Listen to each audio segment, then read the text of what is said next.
A quiet afternoon in the park took a harrowing turn for an elderly woman of color. What began as a peaceful moment of reflection spiraled into chaos when two aggressive police officers accused her without cause.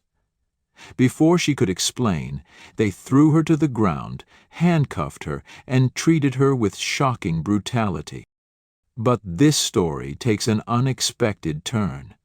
Just when it seemed that injustice would prevail, a stranger stepped in. And that stranger was none other than the legendary Mike Tyson. What happens next will restore your faith in courage and compassion. Stay tuned to see how one man's intervention transformed the situation.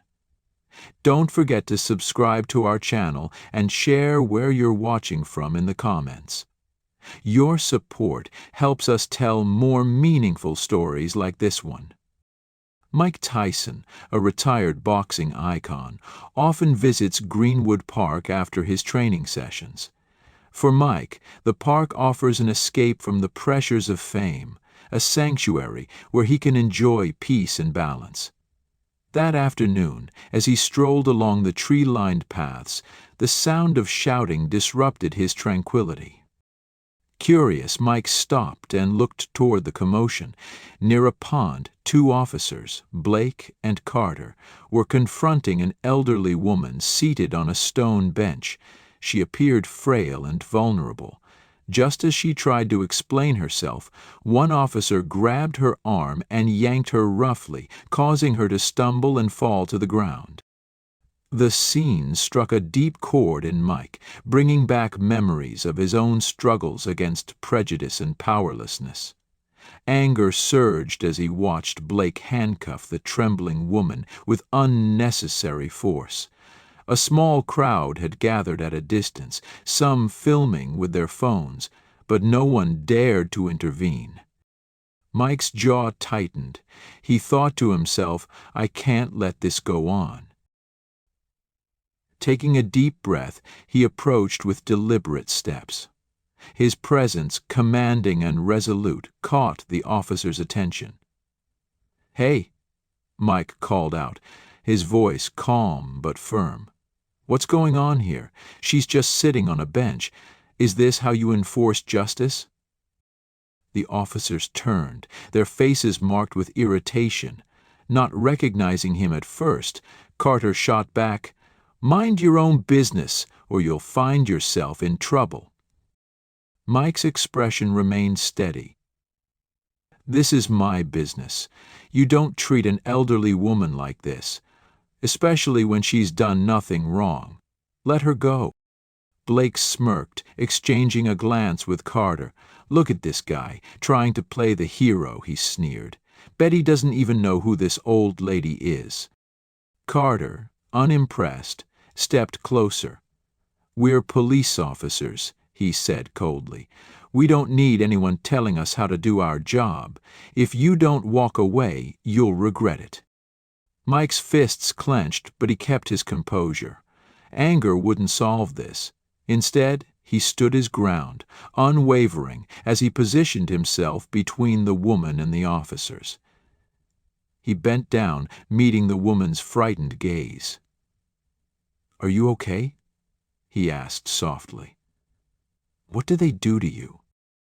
Before she could answer, Carter interrupted with a sharp tone. "I told you to back off. You're obstructing law enforcement." Mike straightened, his gaze steady and piercing. "Obstructing what?" he challenged. "You're not enforcing justice here. You're abusing your authority." At that moment, the crowd began murmuring as someone recognized Mike Tyson. Whispers of his name rippled through the park, and the officer's confidence wavered. Mike, undeterred, locked eyes with the officers. His stance wasn't just that of a fighter. It was that of a man determined to protect the vulnerable. "You have no reason to arrest her," Mike said firmly. "You haven't explained anything or provided any evidence. I can't stand by and watch you abuse your power." Officer Blake hesitated, stepping back slightly as unease flickered across his face. The growing crowd around them, many now recording the scene on their phones, added to the tension. Despite this, he tried to maintain his arrogance. "Listen, big guy," Blake sneered. "This isn't your business. If you don't want trouble, you should leave before we have to use force." Mike stood tall, his voice steady and commanding. "I'm not someone you can threaten," he said. "I'm here to protect her and stop you from doing wrong. Don't do anything you'll regret." Murmurs rippled through the crowd as someone recognized him. "That's Mike Tyson," a voice said. Others quickly joined in. "He's protecting the old lady." The officers began to sense the shift in the crowd's energy. Officer Carter, clearly agitated, stepped forward and tried to push Mike aside. To his surprise, Mike didn't budge. He remained rooted, his cold, unwavering gaze reminiscent of his boxing days. "I'm not going anywhere," Mike declared. "If you have an explanation, say it now. Otherwise, I suggest you let her go." Carter's frustration boiled over. "Who do you think you are?" he barked. "Just because you're famous doesn't mean you have the right to interfere with our work." Mike let out a soft chuckle, his eyes sharp. "Who I am doesn't matter," he replied. "What matters is that I can't stand by while you treat an innocent person unjustly. Look around you. Everyone's recording this. Do you want it to go viral?" Blake glanced nervously at the crowd, where people had started chanting, "Let her go, stop this abuse of power." The officer's confidence visibly faltered as the public's outrage grew. Still trying to assert authority, Carter shouted, "I don't care! You're obstructing the police, and that could get you in trouble." Mike leaned forward slightly, his voice calm but filled with authority. "I'm not afraid of trouble, especially when I'm doing the right thing. But you should be. What you're doing today won't just affect your jobs. It'll destroy public trust in the entire police force." Mike stood firm, an immovable barrier between the officers and the elderly woman. The crowd's chants grew louder, their calls for justice echoing through the park. A young woman raised her phone higher, yelling, "They're abusing their power! Let her go!" A middle-aged man stepped forward, his face etched with anger. "She was just sitting quietly on the bench," he said, his voice rising. "You have no reason to arrest her." Blake and Carter exchanged uneasy glances, feeling the weight of the crowd's judgment. Yet Carter, clinging to his bravado, shouted, "Back off! All of you are obstructing us from doing our job. If you don't leave right now, we'll arrest you for causing a disturbance." The threat only fueled the crowd's anger. An elderly woman among them, her voice trembling but resolute, called out, "No one is afraid of you. This isn't justice. This is abuse of power." Mike remained unyielding, his focus locked on Carter. Taking a step closer, he spoke with calm determination. "Let her go. Everyone here is watching. If you don't want this to ruin your careers, stop now." Carter glanced at Blake, his face tense with confusion, but instead of backing down, Blake straightened and said firmly, "Put her in the car. We can't let them think we're scared." Carter nodded, stepping toward the elderly woman. Before he could reach her, Mike moved quickly, stepping into his path. The crowd erupted in cheers, their voices echoing through the park. From a distance, the wail of police sirens suddenly cut through the noise. A patrol car pulled up, and a man with a stern expression stepped out, his uniform crisp and his presence commanding. It was Lieutenant Taylor, the superior officer of Blake and Carter. He walked toward the scene, his eyes scanning the crowd before locking onto Mike and the two officers. "What's going on here?" Taylor demanded, his voice calm but undeniably authoritative. Blake turned to him quickly, relief washing over his face. "Sir, we're trying to apprehend a suspect, but this guy has been obstructing us and inciting the crowd." Mike stepped forward, his posture confident and his voice steady. They're not arresting a suspect. They're abusing their power. She was just sitting on a bench, doing nothing wrong. Instead of investigating, they threw her to the ground, handcuffed her, and treated her like a criminal without any reason. Taylor's eyes shifted to the elderly woman, who was trembling and visibly shaken. Her fearful gaze met his for a brief moment. He turned back to Blake and Carter, his tone sharp. "Do you have any reason to arrest her? Any evidence or reports to back this up?" Blake stammered. We thought she might be a suspect who escaped earlier this morning. We acted on instinct." Taylor's brow furrowed, his voice cutting. "Instinct? Or were you just looking for an easy target? I want to see your exact reports right now." Blake and Carter stood frozen, silent under Taylor's scrutiny. After a tense moment, Taylor turned to Mike, his expression softening slightly. "Thank you, Mr. Tyson, for stepping in. I'll handle this immediately. Thank you for helping us uphold justice." Without hesitation, Taylor addressed his officers.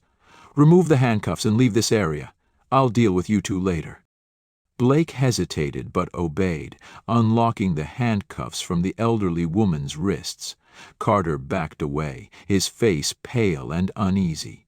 As soon as the cuffs were off, the crowd erupted into cheers.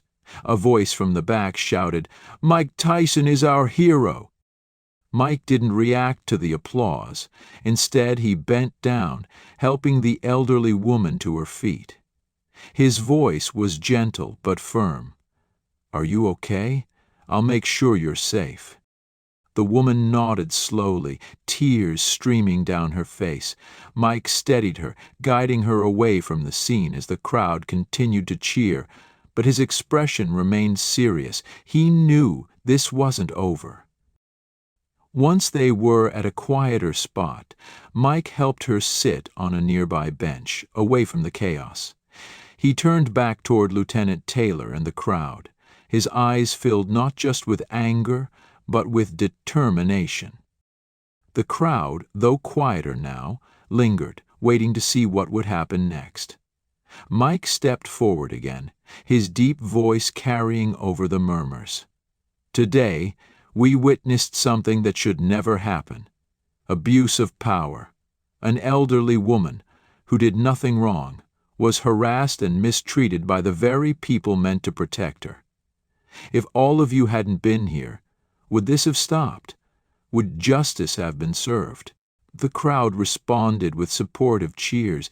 A man's voice rose above the others, shouting, "We always see this happening, but no one ever stands up." Mike nodded, his gaze moving across the people. "That's why I can't stay silent. This isn't the first time something like this has happened, but it needs to be the last time we allow it to happen, without standing up for what's right. I don't know this woman, but I know she didn't deserve to be treated like that, and I know it's on all of us to protect what's right." Lieutenant Taylor stepped forward, raising his hand to calm the crowd. His voice carried over the noise. "I understand your outrage. I am a police officer too, and I am ashamed of the actions I've witnessed today from my colleagues. What happened here does not reflect the values we are sworn to uphold. I promise to conduct a thorough investigation and ensure those responsible are held accountable." Mike stepped closer, his sharp eyes fixed on Taylor. "Promises are a start, but actions are what matter. I hope you follow through, not just to deal with these two officers, but to address the system that allowed this behavior to happen in the first place." Taylor hesitated, then nodded firmly. "You're right. I will personally oversee this investigation. Abuse of power will not be tolerated under any circumstances." Mike turned back to the crowd, who remained focused on him. With the steady calm of a champion, he spoke again. "We can't let this keep happening. The police aren't our enemies, but those who abuse their power within the force need to be removed. Today we stood up together. Let's keep this unity, not just to protect the vulnerable, but to make sure no one has to live in fear." Applause erupted, filling the air.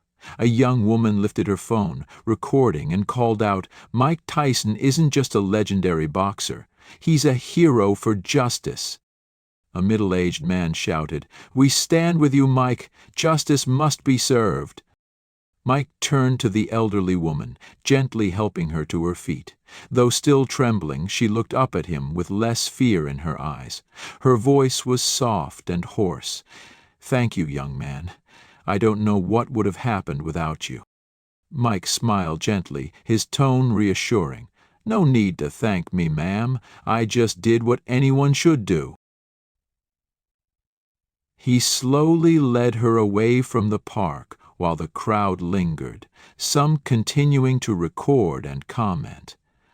Mike knew that what he had done was only one small step, but it planted hope in the hearts of those who witnessed it. For him, protecting justice wasn't a job for one person. It was the responsibility of an entire community. As Mike escorted the elderly woman to safety, Taylor turned back to Blake and Carter, his tone icy. "You two had better be ready for the consequences. This won't be ignored. You've brought shame to the entire police force." Carter opened his mouth to protest, but Taylor silenced him with a raised hand. "I don't want to hear excuses. This will be handled properly. Now leave this area immediately." Blake and Carter, their confidence shattered, leapt under the watchful and scornful eyes of the crowd. Mike, focused on ensuring the elderly woman got home safely, reflected on the events. He knew that while today's actions might not change everything, they were a step forward, a step toward a future where justice prevailed and communities stood united against abuse. A moment to stand up, but a reminder of the ongoing fight for justice and accountability. It marked the beginning of a broader movement, one that sought not only to address individual wrongdoers, but to challenge the systemic issues enabling such behavior. The case became a symbol of community resilience and the power of collective voices in demanding change. Public support for reforms grew, with petitions circulating and public forums being held to discuss policing practices and accountability. Human rights groups, inspired by the incident, pushed for national standards on police conduct and transparent disciplinary procedures. Mike Tyson's involvement continued to resonate. He visited schools and community centers, sharing his story and encouraging young people to stand up for what's right, no matter how small their actions might seem. His message was clear. Courage and unity were essential in building a society where everyone felt safe and respected. The reforms promised by the police department began to take shape. New policies emphasized de-escalation training and stricter oversight mechanisms. A civilian review board was established to handle complaints against officers, ensuring impartiality and transparency. For Mrs. Martha Johnson, the elderly woman at the center of the incident, life began to return to normal. She became an unexpected advocate for justice, speaking at events and sharing her gratitude for the strangers who had stood by her side. Her story, paired with Mike Tyson's unwavering determination, became a rallying cry for those seeking fairness and integrity in law enforcement. Though the road ahead was long, the impact of that single day in the park was undeniable. It demonstrated the power of individuals to spark change and the strength of communities united against injustice. A confrontation in the park, but a reminder that justice always needs to be safeguarded, no matter who steps up to defend it. The incident in the park and Mike Tyson's decisive actions ignited a wave of change within the police system. Under intense public scrutiny and Lieutenant Taylor's dedication to reform, the police department initiated a comprehensive renewal strategy aimed at restoring trust within the community. Lieutenant Taylor announced a series of mandatory training programs for all officers, focusing on professional ethics, cultural sensitivity, and nonviolent crisis management. These programs emphasized the duty of law enforcement to protect and serve rather than dominate and control. A new transparent complaint system was introduced, allowing citizens to report incidents of abuse anonymously. Each complaint would undergo thorough and independent review by an external committee to ensure impartiality and accountability. Officers were also encouraged to report any misconduct they witnessed among their peers, with safeguards implemented to protect whistleblowers from retaliation.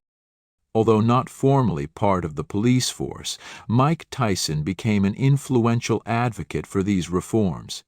He actively participated in community meetings, sharing his experiences and inspiring others to stand against injustice. At a public gathering, he addressed the crowd with conviction, saying, "What we saw today should never happen. Abuse of power destroys trust. An elderly woman, innocent and defenseless, was targeted by those who should have been her protectors. If we weren't here to witness and intervene, would it have ended differently? Would justice have been served?" The crowd cheered in agreement. One man shouted, "We see this happen all the time, but no one ever stands up." Mike's gaze swept across the gathering as he responded, "That's exactly why we can't stay silent. This isn't the first time something like this has happened, but it must be the last time we let it go unchallenged. I didn't know this woman, but I know she didn't deserve this, and we all have a duty to stand up for what's right." Lieutenant Taylor stepped forward, raising his hand to quiet the crowd. "I share your outrage," he began, his voice firm yet sincere. "As a police officer, I am appalled by the actions of my colleagues. What happened here today is not reflective of the values we stand for. I pledge to conduct a thorough investigation and hold those responsible accountable." Mike moved closer, locking eyes with Taylor.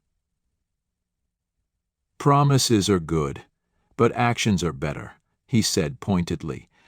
"I hope you follow through, not just with these officers, but with the system that allowed this behavior to persist." Taylor paused, nodding thoughtfully. "You're right. I will personally oversee this investigation. Abuse of power has no place here, and it will not be tolerated under any circumstances." Mike turned back to the crowd, speaking with calm authority. "We can't let this continue. The police are not our enemies, but those who misuse their power need to be held accountable. Today, we stood together. Let's keep this unity alive, not just to protect the vulnerable, but to ensure no one has to live in fear." The crowd erupted into applause. A young woman held up her phone, recording the scene. "Mike Tyson isn't just a legend in the ring," she declared. "He's a hero for justice." A middle-aged man shouted from the crowd, "We stand with you, Mike. Justice must prevail." As the cheers subsided, Mike turned to help the elderly woman to her feet. Though still shaken, her eyes carried a flicker of hope. She looked up at him, her voice trembling. "Thank you, young man. I don't know what would have happened without you." Mike smiled warmly. "No need to thank me, ma'am," he replied gently. "I just did what anyone should." With quiet determination, he escorted her out of the park. Behind him, the crowd lingered, many still recording and discussing the event. Mike understood that his actions today were but a small step. Yet they had sown the seeds of hope and resilience in everyone who had witnessed them. To him, safeguarding justice wasn't the burden of one person. It was the shared responsibility of the entire community. A woman raised her phone high, capturing the moment as she proclaimed, "Mike Tyson isn't just a legendary boxer, he's a hero for justice." A middle-aged man added his voice to the growing sentiment, shouting, "We stand with you, Mike. Justice must be served." Mike turned to assist the elderly woman in rising. Though still trembling, her eyes carried a flicker of reassurance. "Thank you, young man," she said, her voice hoarse but grateful. "I don't know what would have happened without you." Michael offered a gentle smile, his voice calm and reassuring. "No need to thank me, ma'am. I just did what anyone should do." Slowly, he guided her out of the park as the crowd lingered, some continuing to record and discuss the incident. He understood that his actions, though small, had made an impact. They had ignited hope in the hearts of those who had witnessed them. To Mike, safeguarding justice wasn't just one person's duty. It was the collective responsibility of an entire community. As Mike departed with the elderly woman, Lieutenant Taylor turned his stern gaze toward Officers Blake and Carter. His voice was firm and cold. "You two better be ready. This won't be ignored. You've brought shame upon the entire police force." Carter began to protest, but Taylor silenced him with an upraised hand. "I don't want to hear excuses. We'll handle this properly. Now leave this place immediately." Under the disapproving eyes of the crowd, Blake and Carter reluctantly exited the park, their pride replaced by evident shame. Mike, meanwhile, focused on ensuring the elderly woman reached her home safely. As he walked, his mind replayed the events. He knew he couldn't single-handedly change the entire system, but he believed that small actions like these planted seeds for greater change. Standing up against injustice, he thought, begins with one brave decision to break the silence. The incident, captured by several onlookers, quickly gained traction on social media. Within hours, videos of the officer's excessive force and Mike Tyson's courageous stand for justice dominated public discourse. The viral footage brought intense scrutiny upon the police department, forcing them to act swiftly. Lieutenant Taylor announced the immediate suspension of Officers Blake and Carter, pending an investigation. An independent review team from the Department of the Interior was formed to examine the officers' actions and assess systemic failings within the department. The investigation gathered overwhelming evidence, including crowd-recorded videos, testimonials from Mike Tyson and Mrs. Martha Johnson, and the officers' troubling disciplinary records. Footage clearly showed the elderly woman sitting peacefully on a bench when Blake and Carter approached, using unwarranted force to throw her to the ground and handcuff her. Testimonies from Mrs. Johnson and Mike corroborated the brutality, highlighting the officers' blatant disregard for protocol. Moreover, the review revealed a history of complaints against Blake and Carter for abusing their authority, complaints that had previously been dismissed or ignored. Protests erupted outside the police station as citizens demanded accountability. The media amplified the incident, portraying it as a rallying cry for police reform. Human rights organizations also joined the call for transparency and systemic change. Summoned before an internal disciplinary committee, Blake attempted to justify their actions as swift measures to ensure public safety. However, video evidence dismantled this defense, showing no reasonable cause for their aggression. Carter pleaded for leniency, but Lieutenant Taylor stood firm. "This department gave you multiple chances," he stated. "Your actions have eroded public trust. We cannot and will not tolerate this behavior." The committee ultimately decided to dismiss Blake and Carter for gross misconduct and violations of professional ethics. Their records were forwarded to the Department of Justice for further consideration of criminal charges, including unlawful use of force and human rights violations. The decision was publicly announced alongside a renewed commitment from the police department to implement reforms aimed at preventing such incidents in the future. When asked about the outcome, Mike Tyson described it as a positive step forward. "It sends a message," he said, "that those who abuse their power will be held accountable. The era of silence is over."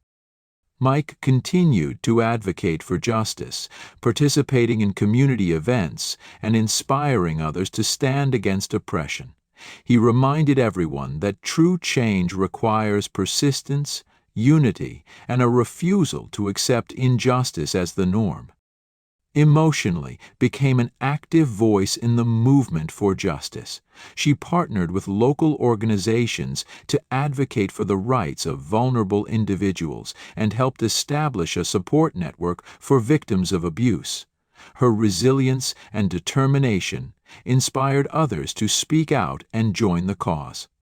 The reforms introduced within the police department began to reshape its culture. Officers now approach their roles with greater empathy, focusing on de-escalation and fostering trust within the community. Training programs highlighted the importance of accountability and the impact of their actions on public perception. Community members who had once been wary of law enforcement began to see positive changes. Dialogues opened up in neighborhoods, bridging gaps that had long existed. Youth engagement initiatives, supported by Mike Tyson and Mrs. Martha, encouraged young people to take an active role in shaping their communities. The ripple effect of the incident in the park was felt far and wide. Other cities and states took notice, initiating their own reviews of police practices and implementing reforms inspired by the movement. What began as a moment of courage grew into a national conversation about justice, accountability, and the power of collective action. Mike Tyson, with his unwavering commitment, remained a beacon of hope. He often reminded people in his speeches, "Change doesn't happen overnight, but every step we take matters. Together, we can create a future where justice isn't a privilege, but a guarantee for all." Mentally, she found peace and was always supported and respected by her community. She often recalled, "That day, I thought I wouldn't see another tomorrow. But Mike stood up, and because of him, I regained my faith in people and in justice." The story of Mike Tyson and Mrs. Martha is a powerful example of courage and unity. It shows that no matter how challenging the situation, justice will prevail if someone is willing to stand up for what is right. Systemic change doesn't happen instantly, but with each action and every voice, a fairer society can be built. Mike, reflecting on the events, was not proud of his fame or achievements. What gave him the most satisfaction was knowing he hadn't turned his back when confronted with injustice. Doing the right thing and realizing his small action had brought hope to so many people brought him peace. He smiled, continuing his journey in the fight for justice, knowing this was only the beginning. The story of Mike Tyson and Mrs. Martha represents not only individual bravery, but also the strength of a community standing against injustice. It reminds us that, in a world sometimes rife with unfairness, even a small act can create a significant impact. Regardless of who you are, where you come from, or what you do, you can always contribute to making society better.